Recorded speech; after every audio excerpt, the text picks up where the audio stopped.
According to the report, engagement with and cooperation from street performers are equally essential to enforcement.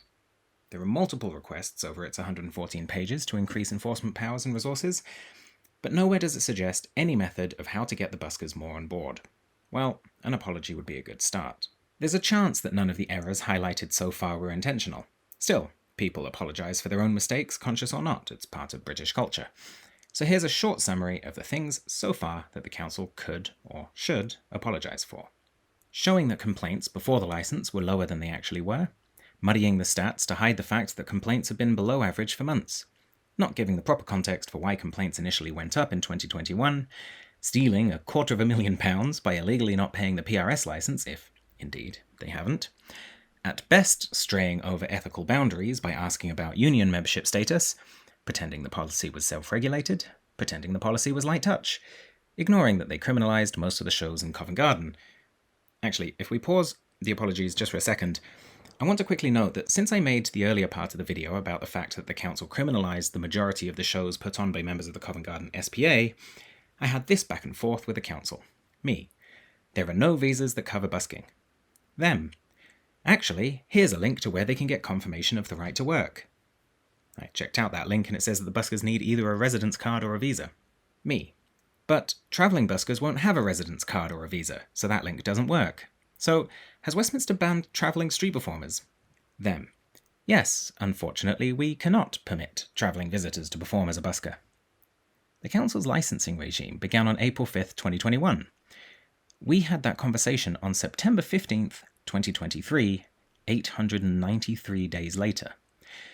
And I believe that this is the first time that the council has ever written publicly that internationally travelling street performers are banned from busking in Westminster. In fact, it sounds like this might be the first time the council realised that it has banned internationally travelling street performers. Let's just take a minute to read the first paragraph of the council's December 2020 report. Located in the heart of central London, Westminster's streets are brought to life with performances by buskers who come from all over the world to perform here and play an important role in the vibrancy of our city.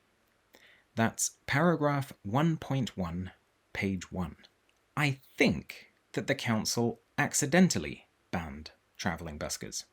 Just straight up banned one of the best things about London's street scene by accident. I have asked the council whether this was an oversight or intentional, and hopefully they'll get back to me before I've reached the end of making this video. But in any case, this just adds weight to why the Covent Garden Street Performers Association suggested that buskers ignore the licensing regime. Which leads us back to our apology list.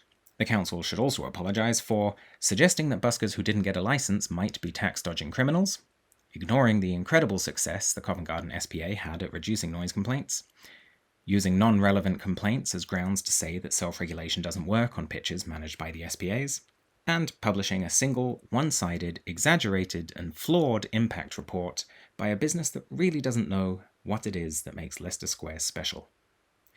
As for the 4 possible crimes that the council has committed, possibly lying an illegal opinion, possibly avoiding paying a music royalties licence, possibly going against data protection laws, and possibly breaking union discrimination laws, perhaps instead of an apology, the police should just investigate and take it from there.